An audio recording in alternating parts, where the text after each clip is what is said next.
Bismillahirrahmanirrahim. Assalamu alaikum guys. So today we are doing a question answer session. ये basically आप लोगों के question है you guys have been asking और साहिर जो हैं वो मेरे बिहाफ पे अक्सर क्लाइंट से बात कर रहे होते हैं या इंटरेक्ट कर रहे होते हैं तो उन्होंने ये क्वेश्चंस नोट किए. So I would like to answer them to the best of my ability and see कि अगर वो आपको सेटिस्फाई करते हैं. So let's start off with the first question Sahir please. Sir पहला क्वेश्चन जो इस वक्त मार्केट में बड़ा हाइप्ड है कि एक बड़ा नेगेटिव माइंडसेट एक क्रिएट हो चुका हुआ है कि real estate is crashing right now, तो don't go for investments right now in real estate. अच्छा, ये अभी पिछली वीडियो में भी मैंने एक यही बात की थी. बात यह कि रियल एस्टेट को आप डिफ़ाइन कैसे करेंगे, क्या है रियल एस्टेट, क्या plots and files he real estate है. वो माइंडसेट इस वजह से है कि जी के 80 से 90% जो लोग हैं या डीलर्स है जो वो बेसिकली प्लॉट्स एंड फाइल्स में डील कर रहे थे, तो वो कहते हैं रियल एस्टेट तबाह होने लगी है. तो ऐसा नहीं है. प्लॉट्स एंड फाइल सेक्टर शायद तबाह होने लगा है और वो नीचे आने लगा है और वो खाली वाला एरिया ज़्यादा जो ऑक्यूपेंसी है जहाँ पर जो चीज़ें हैं वहाँ पर शायद इतना इम्पैक्ट ना है. लेकिन जो एरियाज़ हैं क्या कहते हैं कंस्ट्रक्शन सेक्टर और वो चीज़ें वो ऊपर जाने लगी हैं. ज़ाहिर बात है. प्रॉब्लम ये है कि नॉइज़ क्राउड जब नॉइज़ ज़्यादा मेक करता है ना तो वो आपको लगता है ये रियल एस्टेट. तो ये बिल्कुल टोटली रॉन्ग है. मैं और टीवी के ऊपर भी देख रहा था. अब ये ऑब्वियसली ये भी पूरा एक माफिया है और ये पूरे लोग हैं और ठीक है उनका इंटरेस्ट है इसके अंदर because invest in it, trade in it, lot of people make money in it, lot of people lose money in it. But at the end of the day it's a certain sector among real estate which is going down and the other sector is going to pick up because वहाँ से लोग जो है इस वक्त आपको पता हो कि जनाब अगर हमारे यू मस्ट बी वॉचिंग के जनाब हमारे पास इस वक्त बेतहाशा लोग जो हैं वो इंक्वायरीज लेकर आ रहे हैं, वो अपने प्लॉट सेल कर रहे हैं. They are putting in apartments. ठीक है जी. हमने ऑलरेडी मेरे ख्याल है इसी महीने में कोई 8 से 10 बुकिंग ऐसी ली हैं कि जिनके प्लॉट्स हमने सेल करके हमने उनका अपार्टमेंट में इन्वेस्ट करना है. So people who understand it they are moving in the right direction. Real estate हर वक्त हर जगह पे अपॉर्चुनिटी होती है और बल्कि प्लॉट्स एंड फाइल्स में भी मैं आपको ये बताऊंगा कि जब ये नीचे बॉटम होती है प्राइसेस तो I think that's a good opportunity. Cycles are always good. Don't be you know get scared of cycles. नीचे जाएगी तो ऊपर जाएगी. बिल्कुल. सो प्लॉट्स और फाइल्स का नीचे आना भी आपके लिए एक फ्यूचर में ट्रेडिंग अपॉर्चुनिटी बन सकता है.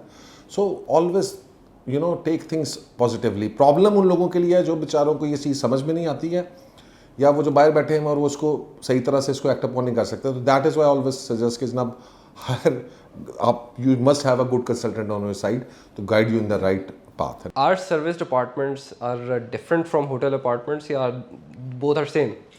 So serviced and hotel apartments and then there is a third thing called as hotel rooms. Yes. Serviced and hotel apartments can get mixed up.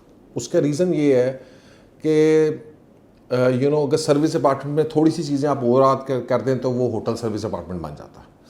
सो ये बड़ा थिन लाइन डिफरेंस है. Hotel rooms तो बहुत different हैं. Hotel rooms में तो straight away सिर्फ एक उसका जांचने का तरीका है कि होटल रूम जो है ना वो चीज़ है जिसमें किचन नहीं है, एक कमरा है, एक बेडरूम और साथ अटैच बात होगा. That's it. ठीक है जी. जो सर्विस अपार्टमेंट और होटल अपार्टमेंट हैं they are almost one and the same thing. Apart hotel कह दें आप उसको या अपार्ट होटल कर दें. सिर्फ डिफरेंसेस जो है अमेनिटीज़ का है. अमेनिटीज़ में आप थोड़ा सा कह सकते हैं. फॉर एग्जांपल पार्ट होटल अगर होगा तो उसमें ज़रा 2 या 3 रेस्टोरेंट्स हो सकते हैं. ठीक है जी. ये थोड़ा सा ज़्यादा कमर्शलाइज हो सकता है. ठीक है जी. अच्छा, सर्विस अपार्टमेंट्स के अंदर ये हो सकता है कि जनाब वो कमर्शलाइज ना हो ज़्यादा, तो वो सर्विस अपार्टमेंट जो है वो उसके अंदर लेट्स सपोज शायद रेस्टोरेंट्स ना हो उसके अंदर, लेकिन फिर भी वो रेंटल मैनेजमेंट में चल रहा है. ठीक है जी. तो सर्विस अपार्टमेंट जो है वो आपका जो है you know almost the same thing. यानी अपार्टमेंट होगा, लाउंज होगा, किचन होगा, सारा कुछ होगा. But the only difference would be a little bit more hotel oriented amenities in the part hotel और सर्विस अपार्टमेंट होटल. उसको तो इसमें काफ़ी मतलब अभी तक जो है वो कोई ऐसा कोई मेजर डिफरेंस नहीं है सिवाय कि होटल के अंदर आपको थोड़ी सी होटल ओरिएंटेड अमेनिटीज मिल जाए. So for example R 6 is technically a service hotel apartment because we have restaurants there, we have things and stuff there. ठीक है जी. प्योरली सर्विस बिल्डिंग जो है वो आप कर लें, मेरे ख्याल है हेरिटेज होगी या मैजनेट होगी, दे आर के type of purely service apartment buildings. उसमें थोड़ी सी कमर्शियल एक्टिविटी थोड़ी सी कम है. हाँ वो जाता वो भी परमानेंट बेसिस पे है लेकिन उसमें वो होटल ग्रेड चीज़ें थोड़ी सी कम है. सो उसको आप सर्विस अपार्टमेंट कह सकते हैं. इन एनी केस दोनों को आप एक भी नाम दे दें तो दोनों में काम चलता है। सो इस कोई मेजर बहुत डिफरेंस सर्विस, जो असल डिफरेंस है वो रूम का और सर्विस एंड होटल अपार्टमेंट का विद द रूम है, दैट्स द मेजर डिफरेंस।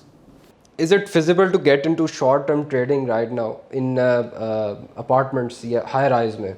जैसे लोग प्लॉट्स में या फाइल्स में कर रहे थे 3 महीने 6 महीने के बाद 8 महीने के होल्डिंग पीरियड के बाद वो एग्जिट लेते थे, कैपिटल गेन लेते थे और री इन्वेस्ट करते थे। अच्छा, पाकिस्तान के अंदर जनरली जो ट्रेंड है, क्योंकि इसके अंदर वो short term trading trend Dubai में आपको बहुत ज़्यादा नज़र आता है, अपार्टमेंट्स के अंदर और सर्विस अपार्टमेंट्स या होटल अपार्टमेंट्स में भी। लेकिन पाकिस्तान के अंदर अगर मैं देखूं तो पाकिस्तान में अभी तक कोई ये शॉर्ट टर्म ट्रेडिंग ट्रेंड नहीं बना। ठीक है जी, it's a mid term trading trend, यानी कि जी के साल से 1.5 साल में बिल्डिंग में वैल्यू एडिशन हो रहा है तो उसकी प्राइसेस ऊपर जा रही हैं and then you can. So मेरा ये सजेशन ये होगा कि yes there is a huge chance considering कि जनाब ये जब चीज़ें एलिमेंट चेंज होती हैं तो हो सकता है लोगों का पैसा जो है वो तेज़ी से उधर जाए एंड दे वुड लाइक, और प्राइसेस इतनी रैपिडली राइज हों कि जनाब वो ट्रेडिंग का एक सर्कल बन एलिमेंट आ जाए। और अगर वो एलिमेंट बन गया so that would be very good for the construction sector, के लोगों को फाइल्स और प्लॉट्स के अलावा एक सेक्टर मिल जाएगा कि जहाँ पे वो अब इन्वेस्ट करके, क्योंकि असल में तो ज़्यादा लोग इसलिए अट्रैक्ट होते हैं प्लॉट्स फाइल्स में, वो कहते हैं शॉर्ट टर्म ट्रेडिंग है बिल्कुल। तो जब वो नहीं होगी, ठीक है जी, और अगर अपार्टमेंट्स में वो मिल जाएगी तो उनके लिए बेहतर है। लेकिन मैं technically I don't believe in that kind of a thing. I think जो जेन्युइन फिजिबिलिटी है वो आपको साल 1.5 साल 2 साल का टाइम पीरियड आपके जहन में होना चाहिए, that's a good time to trade anything. ठीक है, और उसमें आपको अच्छे मिलेंगे। अब फॉर एग्जाम्पल मैं आपको एक एग्जाम्पल देता हूँ कि जी जिन लोगों ने यहाँ पर प्लॉट ख़रीदे और बेचे छोटे 3-3 महीनों के बाद, तो फॉर एग्जाम्पल जी 1 महीने में ख़रीदा बयाना किया डीलरों ने या उन्होंने किया, तो अगर आप उनकी बात देखें कि जब उन्होंने एक प्लॉट के अंदर 20 लाख कमाया और उन्होंने 1.5 साल के अंदर जो है वो 20 प्लॉट बेच लिए। ठीक है जी, जो बहुत ज़्यादा है, मैं मतलब उसकी बात करूँगा, लेकिन 20 लाख भी अगर कमा रहे हैं, 10 प्लॉट उन्होंने ख़रीदे और 10 प्लॉट उन्होंने बेचे साल के अंदर अंदर, हर महीने का 1-2 प्लॉट लिए और उसको बेचे, तो आपने उसको देखा उसने 2 करोड़ रुपया गेन कर लिया लेट्स सपोज। लेकिन अगर आप वही प्लॉट लेके साल रख लेते हो, साल के बाद बेचते तो तब भी आपको गेन तकरीबन 2 करोड़ मिल जाता है, चले 170 मिलता है, 81 मिलता। सो द पॉइंट इज़ कि टेक्निकली जब प्राइसेस ऊपर जा रही होती हैं, इस छोटी छोटी ट्रेडिंग का ऐसा कोई फ़ायदा नहीं होता। अगर आप एक प्रॉपर्टी को भी होल्ड करके रखें और उसको अपने before the end cycle, before the peak sell out कर दें तो you make very good amount of money. So I am more towards that strategy, तो long a little bit longer holding period, क्योंकि शॉर्टर होल्डिंग पीरियड में मेरी ये feel है कि जनाब वो अनप्रिडिक्टेबिलिटी इतनी ज़्यादा हो जाती है। इन शॉर्ट के उस किस्म की शॉर्ट टर्म ट्रेडिंग में ज़्यादातर डीलर ही कमा रहा था। ज़ाहिर बात है, डीलर्स का इंटरेस्ट देखें बेसिकली ये होता है कि जनाब they sell and they buy quickly, और उसके अंदर उनके कमीशंस आते हैं, तो वो ऑब्वियसली कहते हैं जी इतने पैसे बना लेंगे, ये कर लेंगे, वो कर लेंगे, उस सबस बाग काफ़ी सारे दिखाई देते, तो इंटरेस्ट है, तो जाहिर बात है कि वो कहते हैं घोड़ा घास से दोस्ती करेगा तो खाएगा क्या, तो वो तो आपको कहेंगे कि जहाँ बेचें और नया ख़रीदें और उस तरह करें, तो वो दैट्स देयर बिजनेस और दैट्स फाइन। वो they make money in that, और they make money for investors, उसके लिए भी बनाते हैं।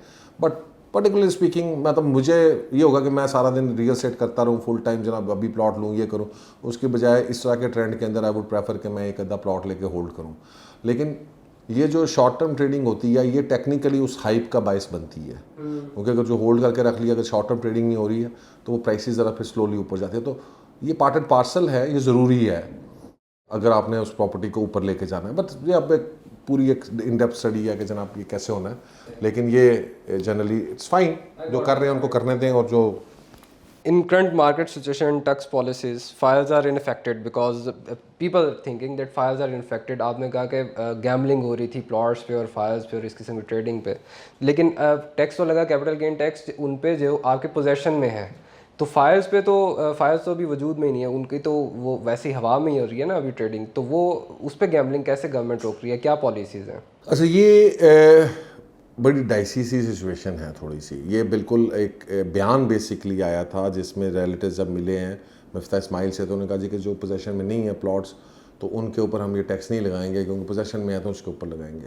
और दैट्स अ गुड थिंग, थोड़ा सा रिलीफ ज़रूर दिया गया उसमें।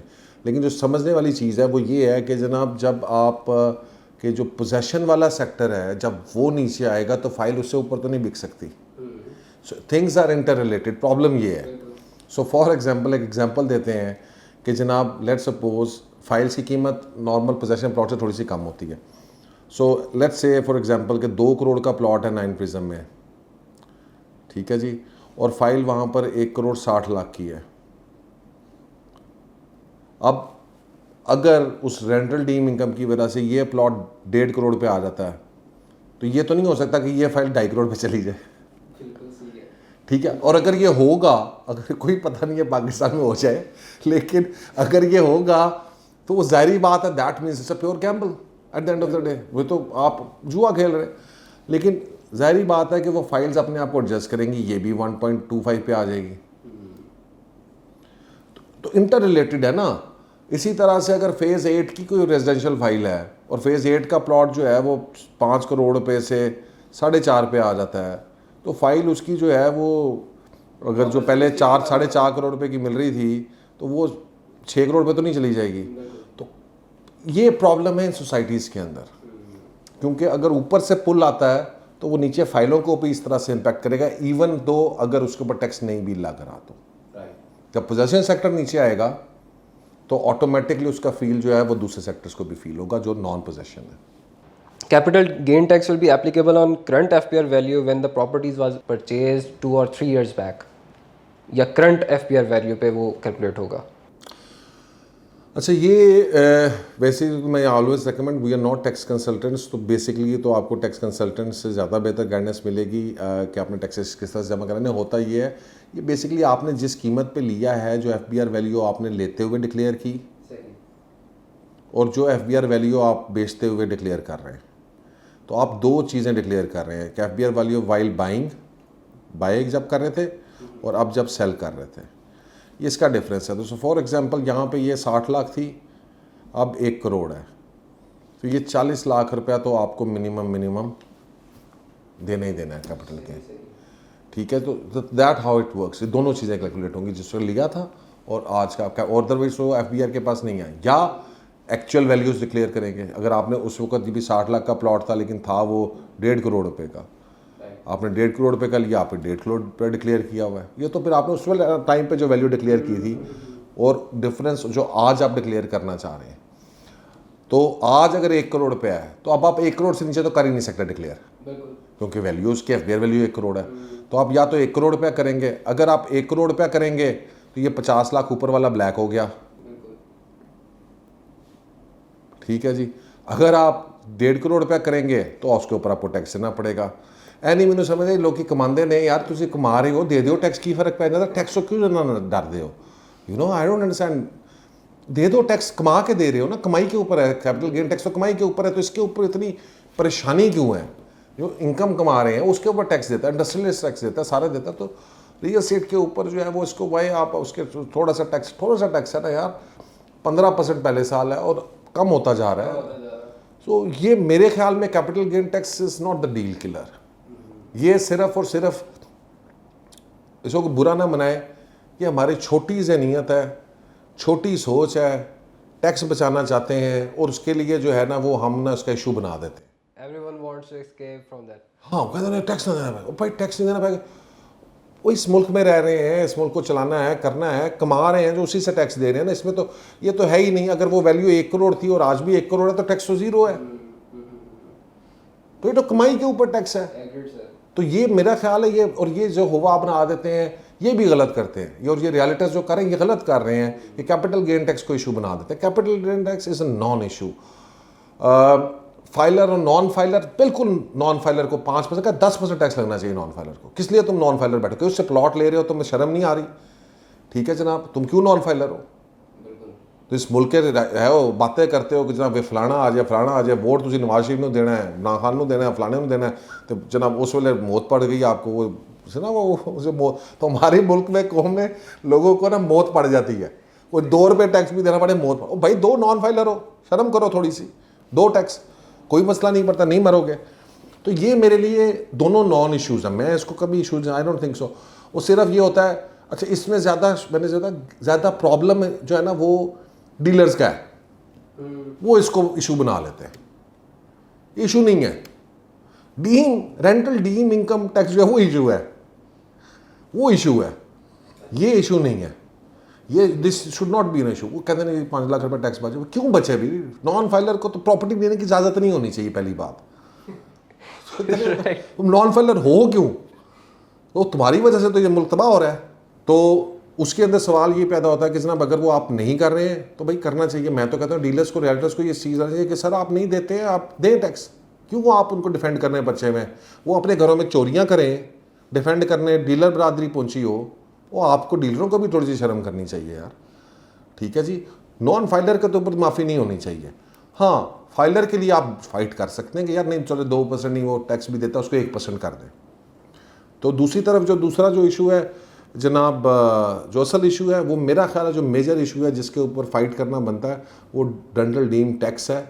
और वो दैट इज़ बेसिकली मेरा ख्याल है जो अभी प्रॉपर प्लॉट्स को जो किलर है वो वाला एक मेजर सेक्शन है। लेट्स से एक प्रॉपर्टी है आपकी 1 करोड़ की, लेकिन उससे रेंट आपको आ रहा है 30-40 हज़ार, तो आप उसको कैसे डीम रेंटल वैल्यू टैक्स उसे कैसे कैलकुलेट करते हैं उस पर?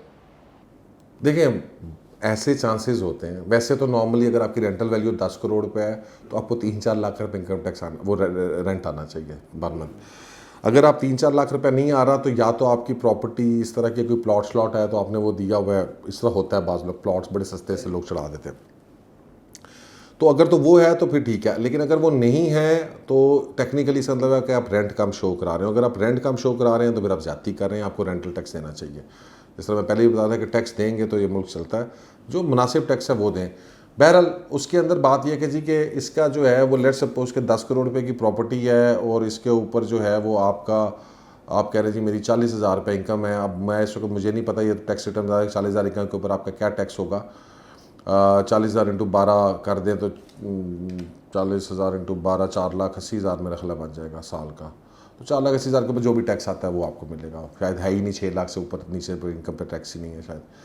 तो बहरहाल अब लेकिन अगर आपकी प्रॉपर्टीज 10 करोड़ रुपए की है तो ये आपको 7.5, तो आपको 7.5 लाख रुपया टैक्स देना ही देना है। ठीक है, ये सिर्फ और सिर्फ आप रेंटल टैक्स के ऊपर जो है वो प्रॉपर्टी के ऊपर आप टैक्स अब नहीं देंगे कि जब आपका जो टैक्स है, जो ये वाला टैक्स है, that is more than 7.5 lakh. 7.5 lakh तो एक मिनिमम एक उन्होंने सीलिंग तय कर दी है। और थोड़ी सी ज़्यादती भी है मैं समझता हूँ कुछ केसेस के अंदर, लेकिन टेक्निकली अगर आप देखें तो 10 करोड़ की अगर FBR वैल्यू की प्रॉपर्टी है ना तो पाकिस्तान में आज भी वो 20 से 25 करोड़ की है। अभी भी FBR वैल्यू कमर्शियल्स में स्पेशली जो है वो 50% से भी कम है। तो 20 से 25 करोड़ की प्रॉपर्टी के ऊपर अगर आपको 7.5 लाख रुपये टैक्स देता है तो मौत नहीं पड़नी चाहिए। हाँ, अगर कोई ऐसा प्लॉट है और उसके अंदर से आपको मसला हो रहा है, क्योंकि ऐसी मैं कुछ प्रॉपर्टी जानता हूँ जो 50-50 60-60 करोड़ की थी, लेकिन उनका टैक्स जो था सिर्फ जो था वो मतलब रेंट उसका 5 लाख था या 6 लाख था, क्योंकि उसके ऊपर कुछ बना नहीं हुआ था ऐसा। तो उनके लिए मसला है, क्योंकि वो 5-6 लाख रुपए से उनको, वो तो बेचारे रेंटल टीम ही देंगे सारा, उसके तो वो कुछ और दे ही नहीं सकेंगे। सो उनको या तो जो है वो प्लॉटों को बेचना पड़ेगा या उनको जो है उसको किसी सर्फ में लाना पड़ेगा ताकि वो कंस्ट्रक्शन की तरफ जाएं या कुछ और करें। सो वो एक बिल्कुल बात, लेकिन वो बहुत रेयर केसेस हैं। सोसाइटीज़ के अंदर जनरली आपको ये मसला नहीं आएगा। How do see rentals in Islamabad as compare to Lahore? Islamabad में भी ट्रेंड चल रहा है इस वक्त, लाहौर में भी ट्रेंड है हाई राइज का। देखिए हाई राइज का ट्रेंड पूरी दुनिया में है, हर जगह के ऊपर रेंटल्स की डिफरेंट उसकी कॉन्टेशन है, हर मार्केट डिफरेंट है, हर मार्केट अपना डिफरेंट तरीके से बिहेव करेगी। माई पर्सनल ओपिनियन इज़ कि you always move to the place के जहाँ पर आपको एक अच्छी मैनेजमेंट मिले। सो फॉर एग्जांपल अगर आज मुझे एक अच्छी मैनेजमेंट कंपनी मिलती है जो दुबई से मुझे 20% रेंट लेके दे सकती है तो मैं I would like to work with them. Similarly problem with Islamabad is कि जनाब इस्लामाबाद के अंदर बिल्कुल अच्छी है मार्केट्स, नो डाउट गुड, ठीक है जी। और अब लाहौर के अंदर भी मार्केट बहुत अच्छी है हाई राइज की, लेकिन Islamabad I would say still a few step aheads of Lahore. Problem क्या है वहाँ पर कि जनाब आपने ये देखना है कि जनाब do we have good management solutions there जो हमें अच्छा रेंट लेके दे सकें। अगर उन्हें 10% ही कमिट करना है, 7% कमिट करना है, 8% कमिट करना है तो फिर वो नहीं है। So you know the only benefit you get from Imlaak is that management जो हमारी वैल्यू एडिशन एडिड सर्विस है, जिसकी वजह से आपके वो रेंट्स जो हैं वो बढ़ जाएंगे फ्रॉम द अदर प्लेसेस जहाँ पर आपको फिक्स रेंट्स मिल रहे हैं। और यू नो बहुत सारे लोग कहते हैं जी कैसे आपको पता है कि बढ़ जाएंगे या नहीं बढ़ेंगे। बात यह है कि ज़ाहिर बात है एक बिज़नेस के अंदर जब भी आप कोई बिज़नेस करते हैं तो आप उसकी एक असेसमेंट करते हैं। ये हमारी असेसमेंट है, जो आप एग्री कर सकते हैं, आप डिसएग्री भी कर सकते हैं हमारी असेसमेंट के साथ। हम आपके साथ बिठा के हम आपको प्रूव कर सकते हैं विद स्टैट्स के जी कि आप गलत कर रहे हैं या आपकी वो जो सोचने का तरीका। देखिए जी जो डेवलपर बैठे हैं ना वो आपसे मेरे से ज़्यादा सियाने हैं, उनको पता है कि क्या वो रेंटल इनकम कमाएंगे, इसीलिए वो आपको गारंटीज़ जो है ना वो इतने ओपनली दे रहे हैं और आप उसको ख़रीद रहे हैं ये समझ के कि जनाब मेरी सिक्योरिटी है। वेयर एज वो अपने रिस्क को बिल्कुल ज़ीरो करके आपके साथ वो डील कर रहे हैं। लिहाजा मैं इसमें कोई ऐसा कमेंट नहीं करूँगा। I think you should go जहाँ पर आपको अच्छी मैनेजमेंट मिले। लाहौर, कराची, दुबई, टर्की, इस्लामाबाद इस चीज़ें मैटर नहीं करेगा। इन सच एन इन्फ्लेशन आपने STR प्रोग्राम अपना लॉन्च किया और उसमें आप समझते हैं कि service departments will get enough occupancy where comparatively cheap hotels are present in the market. Imlaak basically जो है वो is a luxury brand as such, right. We deal with the top 1% of the community. हमारी जो है DHL Lahore या इस तरह की हाई राइज या लग्जरी बिल्डिंग्स है, इसके अंदर हमारा कॉन्सेप्ट ज़्यादा है। जो लोगों ने इधर रहना है 4 स्टार के अंदर, आई डोंट थिंक सो कि जनाब उनकी कोई उन लोगों के लिए कोई तरह इम्पैक्ट होना पड़ेगा। फॉर एग्जांपल एक्सपर्ट्स है तो एक्सपर्ट्स डॉलर में पे कर रहा है भाई, उसके लिए तो फॉर एग्जांपल अगर वो 16,000 रुपये कमरे का किराया था पर नाइट तो वो $100 था। वो अब अगर 20,000 हो जाएगा उसके लिए $100 है। सो इम्पैक्ट ज़रूर हो सकता है, मिनिमलिस्ट इम्पैक्ट हो सकता है, बट आई थिंक कि जनाब ये ग्लोबल फिनोमेना है इन्फ्लेशन का और ये चलेगा। ऑक्यूपेंसी से भाई ये नेसेसिटी है, जिसने आना है उसने रहना है। पाकिस्तान के अंदर होटल्स और चीज़ें जो है ना वो अच्छी नहीं है, आपको स्टैंडर्ड चाहिए। सो अगर तो आप चीप में रहते हो तो 2,000 का कमरा भी मिलता है उसमें रह लें, फिर PC का वजूद ही नहीं होना चाहिए था कि अगर सारे लोगों ने। तो हर तरह का क्लाइंट मौजूद है, हर तरह का बंदा मौजूद है और टेक्निकली एवरीथिंग विल डिपेंड, मैं अक्सर कहता हूँ everything will depend upon the actual management कि वो इसको कितना कामयाब करती है और do the take it to the sky और द ब्रेक द लिमिट, और ये है कि वो जनाब एक नॉर्मल या एवरेज जो है वो उसको चला पाते हैं। सो दैट इज़ समथिंग जो आपको ऑब्वियसली जो है वो देखनी पड़ेगी over a period of time. So that's all, this were your questions for the month of June. इंशाल्लाह ताला विल ट्राई टू कंटिन्यू कि हम फ्यूचर में भी इसी तरह के क्वेश्चन आंसर सेशन करते रहे ताकि आपके जितने भी जो क्वेश्चंस आ रही हैं वक्तन जिनको मैं डायरेक्टली शायद आंसर नहीं कर सकता तो थ्रू दिस वीडियोस में आपको आंसर कर दूँ। Thank you very much. अल्लाह हाफ़िज़।